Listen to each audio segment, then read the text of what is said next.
토익 문법 박민입니다. 오늘 주제는 샘플 강의입니다. 제가 진행하는 토익 문법에 총 8강이 있는데 제 1강의 첫 파트를 10분만 강의를 해보겠습니다. 그래서 여러분들이 제 수업이 어떻게 진행되는지 맛보기를 할 수 있을 것입니다. 자, 여러분, 문법이라고 하는 것은 단어 사용법이에요. 그래서 토익을 하기 위해서 가장 기본적이고 필수적인 공부가 될 것입니다. 리스닝을 하기 위해서, 리딩을 하기 위해서 단어가 사용되는 법을 당연히 알아야 되겠죠? 자, 우리가 다 알고 있는, 모든 학생들이 다 알고 있는 문법에 기초가 있습니다. 즉, 단어를 그럼 어떻게 사용할 것인가? 그게 문법이라 했어요. 우리 모두가 알고 있어요. 단어를 모아서 구가 된다는 거예요. 그건 우리가 다 알고 있죠. 단어 2개 이상을 모아서 구가 돼요. 그리고 그것을 모아서 절이 돼요. 절 다 알고 계시죠? 절. 그것을 모아서 문장이 됩니다. 그것을 모아서 패러그래프를 만듭니다. 문단이 됩니다. 문단을 모아서 하나의 지문, 패시지가 돼요. 이것도 문법입니다. 왜? 단어를 사용하는 법에 해당이 되니까. 자, 그러면 시작부터 한번 제가 해볼게요. 우리가 알고 있는 단어들, 많은 학생들이 아마 기본적으로 한 3,000개 정도 단어를 알고 있을 텐데, 영어를 못하는 학생들도 기본적으로 아마 다 따져보면 3,000개 정도는 다 어디서 대충은 알고 있을 거예요. 어쨌든 이 단어들을 구분하는 방식은 무수히 많이 있는데, 우리가 수업을 문법으로 하고 있기 때문에 문법 용어로서 한번 구분을 해보죠. 우리가 알고 있는 구품사라고 하는 것이 있습니다. 구품사. 단어에는 관사가 있고요, 명사가 있고요, 대명사가 있고, 동사가 있고, 형용사가 있고, 부사가 있고, 감탄사가 있고, 전치사가 있고, 접속사가 있습니다. 이것이 구품사라고 하는 것입니다. 중학교 1학년 때 다 했던 것입니다. 우리가 알고 있는 모든 단어는 이 9가지 카테고리로 구분할 수가 있습니다. 그 각각의 9가지 카테고리에 들어가는 단어들을 어떻게 사용할 것인가를 우리가 알아야 됩니다. 그것을 아는 것이 문법을 아는 것입니다. 자, 그러면 이 단어 9가지를 한꺼번에 해보죠. 구품사가 다 쓰였습니다. 자, 보세요. 관사, 형용사, 명사, 전치사, 명사, 동사, 전치사, 동사, 관사, 명사, 접속사, 명사, 동사, 부사, 형용사, 전치사, 동사, 대명사, 접속사, 동사, 인터젝션, 감탄사. 이렇게 되죠. 그죠? 이게 우리가 경험할 수 있는 가장 복잡한 형식의 문장입니다. 구품사가 다 들어가 있어요. 자, 그러면 여기에 들어가는 단어들을 이제 우리가 쭉 조합을 해야 되는데 의미가 어떻게 나눠지냐면 이렇게 보세요.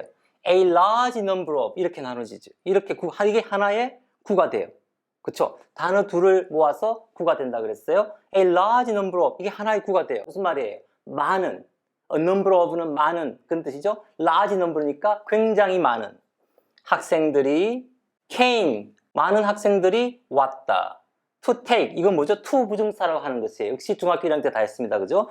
전치사하고 동사 이렇게 모아서 이것이 to 부정사구가 되었습니다. 뭐뭐 하기 위해서 많은 학생들이 왔다. 많은 학생들이 주어 왔다. 뭐 하기 위해서? The grammar class 이것도 구예요. The grammar 수업을 듣기 위해서 이게 다 구입니다.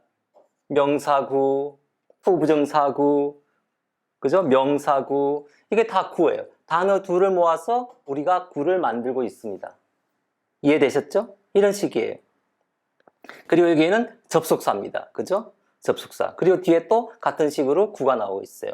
두 부정사구 그리고 쭉쭉 나오고 있죠. 하나만 더 해보죠. Our beloved 9가지 품사가 다 들어가 있는 문장입니다. 자, 여기에 구를 만들면 어떻게 돼요? Our beloved diva 이게 하나의 구예요. 우리가 사랑하는 디바인 박정현이 아베 마리아를 불렀어요. Begin Again 보신 분들 다 아시죠? 어떻게? So beautiful 너무나 아름답고 우아하게 불러서 거기 있던 이탈리안 오디언스들이 아주 그냥 fell in love with her voice 목소리에 아주 사랑에 빠져서 앙코르를 외쳤다. 이렇게 되죠. 이게 다 이제 구인 거예요. 구. 그쵸? 이런 건 동사구예요. 아베 마리아를 불렀다. So beautifully. 부사구예요. 그쵸? 이 부사구예요. 그쵸? 명사구예요. 이게 다 구운 거예요. in love with, 전치사구 이렇게 되는 거예요. 자, 지금 우리가 이 단계에서 하고 있는 것은 단어를 사용하는 법, 가장 기본적인 거, 단어 2개 또는 3개 또는 4개, 단어 이렇게 몇 개를 모아가지고 의미의 한 단위를 만드는 과정을 이해하고 있어요. 그것이 독해의 아주 기본입니다. 자, 여기에 대해서 중요한 사실 하나를 제가 말씀드려야 됩니다. 단어 2개 이상을 모아서 하나의 의미를 만들 때 반드시는 아니지만 중요한 역할을 하는 것이 뭐냐면 전치사라고 하는 것입니다. 전치사의 기능은 뭐냐면 단어와 단어의 여기 전치사의 기능은 단어와 단어의 논리적 관계를 결정하는 거예요. 그냥 단어 2개를 붙여놓으면 논리적 관계가 이해가 안 되니까 그것을 명확하게 해주는 것이 전치사인 것입니다. 그것이, 자, 예를 들어 볼게요. 단어 2개 이상 모아서 하나의 의미를, 아이디어를 표현한 것이 이제 구라고 돼 있어요. 자, 사나가 sitting on the table. 자, 어떻게 돼요? 자, sitting, 사나가 앉아 있어요. 오케이, 사나가 앉아 있어요. 그리고 테이블이 있어요. 앉아 있는 거랑 테이블이랑 논리적 관계가 뭐예요? on이 결정하는 거예요. 사나가 테이블 위에 앉아 있는 거예요. 테이블, 만약에 이게 on이 아니고 over가 되면 어떻게 돼요? 테이블 위로 앉아 있는 거죠. 공중부양? 허경영만 할 수 있는 거예요, 이거는. 사나는 이렇게 할 수가 없어요. 그쵸? on이 돼야 이게 말이 되는 거예요. over가 되면 이건 대부분의 사람에게는 말이 안 되는 거예요. 자, under를 쓰면 어떻게 돼요? 사나 is sitting under the table. 테이블 아래에 쪼그리고 앉아있다. 그런 말이 되죠. 그거는 말이 돼요. 그러니까 on이나 under를 쓰면 말이 돼요. preposition, 전치사가 뭐가 드러나에 따라서 sitting과 테이블의 논리적 관계가 결정이 되고 이 문장을 해석할 수가 있는 거예요. 그게 독해인 거예요. 그 전치사가 매우 중요한 거예요. 하나 더 해보죠. love spending, spending time. 이것도 동명사구죠? spending time, 시간을 보내다. 오케이? 시간을 보내다. 그리고 her cat, 고양이가 있어요. 시간을 보내다, 고양이가 있어요. 둘 사이의 논리적 관계는 with가 결정을 하죠. 이게 for가 아니에요. for는 뭐예요? 사나가 시간을 보내는 것을 너무 좋아해요. 누구를 위해서? for her cat, 캣을 위해서. 캣을 위해서 뭐 캣타워를 만들고 음식을 직접 만들고 요리를 하고 이런 것들은 다 캣을 위해서 뭐 하는 거. 이거는 말이 될 수도 있겠네요. 그렇죠? 근데 그렇게 하는 것은 reasonable 하진 않아요. 그렇게 하는 사람들은 거의 없으니까. with가 되면 make sense 하죠. 그냥 cat과 함께 시간을 보내는 거예요. 걔를 위해서 뭘 해줄 수도 있고 안 해줄 수도 있고 그건 중요한 게 아니에요. 같이 시간을 보내주는 거예요. with, 누구와 함께. 그렇게 되죠. 사나가 driving, 페라리를 타고 운전을 하고 있어요. 지금 어디에서? 아우토반에서. 독일에 갔더니 무제한 고속도로에서 페라리를 몰고 300km로 지금 달리고 있어요. 어디서? on에서. 아우토반 위에서 달리는 거예요. on은 붙어 있다는 말이거든요. over 안 되죠. 아무리 빨라도 비행기처럼 나르지는 못해요. 페라리가, 그죠? 아무리 300km, 400km 돼도 뜨지는 못해요. 그러니까 over가 될 수는 없어요. in도 될 수가 없어요. 어떤 학생은 또 in이라고 쓴다? in the highway 아니에요. 무슨 소리? in the highway는 뭐예요?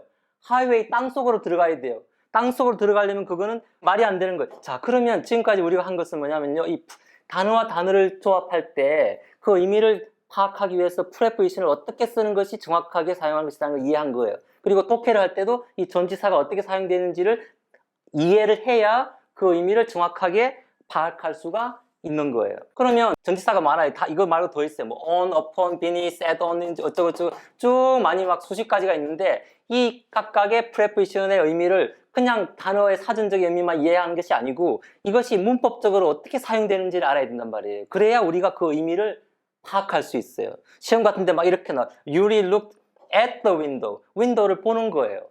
Yuri looked out the window. 유리가 윈도우 밖을 보는 거예요. 윈도우 자체를 보는 게 아니에요. 윈도우 밖을 보는 거죠. 만약에 Yuri looked through the window. 뭐죠? 윈도우를 통해서 보는 거예요. 그럼 뭐예요? 윈도우도 보고 윈도우 밖도 보고 아마도 윈도우 안쪽도 의식에는 있겠죠? She looks through the window니까 여기서부터 밖에까지 다 보는 거예요. 이것이 의미를 정확하게 결정하는 거죠. 유리가 walking is walk, 유리가요 압구역으로 걷고 있었다.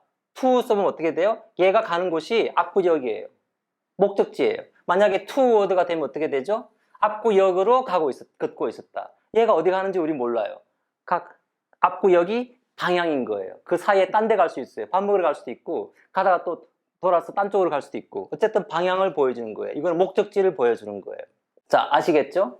자, 그러면 다시 처음으로 왔어요. 자, 워드에서 프레이즈 만드는 것은 우리가 공부를 했어요. 그 다음 뭐예요? 워드에서 클로즈를 만드는 거예요. 이게 아까 얘기했죠. 이게 주어라 그랬죠. A number of students 주어예요. came 동사예요. 주어 동사가 나오면 그걸 우리가 절이라고 그래요. 그죠? 자, 절이 모여서 센텐스가 돼요. 절이 모여서 여기 또 절이 하나 있죠. 미스터 팍이 그죠? 민 팍이 동사 was so excited. 여기 또 절이 하나 나왔죠. 절과 절이 모여서 이게 센텐스가 됐죠. 중간에 접속사. 이해됐죠? 자, 이런 접속사가 또 무수히 많이 있습니다. 제가 지금 했던 전치사들보다 더 접속사가 더 많이 있어요. 그걸 이제 우리가 이해해야 되는 거예요. 그러면 짧은 한 절과 절의 논리적 관계를 우리가 이해하니까 그 문장을 해석할 수가 있는 거예요. 하나 더 해볼까요? 니나 팍이 주어 동사 노래를 불렀다. 너무 아름답게. 그쵸? 그리고 that 이것도 접속사예요. 관계 접속사죠. So that 너무나 아름답게 불러서 그래서 이탈리안 오디언스가 그 사람들이 fell in love 했다. 주어 동사죠? 보세요. 이것도 절과 절이에요. 절과 절이 모여서 중간에 접속사. 자, 지금 두 케이스를 보시면 알겠지만 and와 that은 접속사 역할을 하는 거예요. 그러니까 word와 word 사이, word를 모여서 phrase 할 때 전치사가 들어갔듯이 이 절과 절이 모여서 sentence가 될 때는 접속사가 들어가는 거예요. 이것이 논리적 관계. 전치사는 단어와 단어, 접속사는 절과 절. 논리적 관계를 결정하는 것이 이런 것들이에요. 이것을 우리가 수업 중에 하나하나 공부해야 됩니다. 그래야 우리가 독해를 어떻게 할지를 확실하게 이해를 할 수가 있습니다. 이거를 다 이제 이해를 하면 어떤 종류의 문장이 나와도 그걸 우리가 다 자신 있게 이해하고 답을 구할 수가 있겠죠. 그래서 우리가 아까 얘기했던 전체 200문제 중에 80문제는 원 센텐스로 끝나는 거예요. 이걸 확실하게 우리가 400점 만점, 200문제 중에 80문제니까 400점 만점이죠. 400점 만점을 받는 것이 우리의 목표입니다. 아시겠죠? 목표는 일단 그래요. 최소 350, 목표는 400. 아시겠죠? 자, 이게 제 수업의 첫 강의의 첫 파트입니다. 그 이후 내용은 수업에서 더 진행하도록 하겠습니다. 그럼 마치겠습니다. 감사합니다.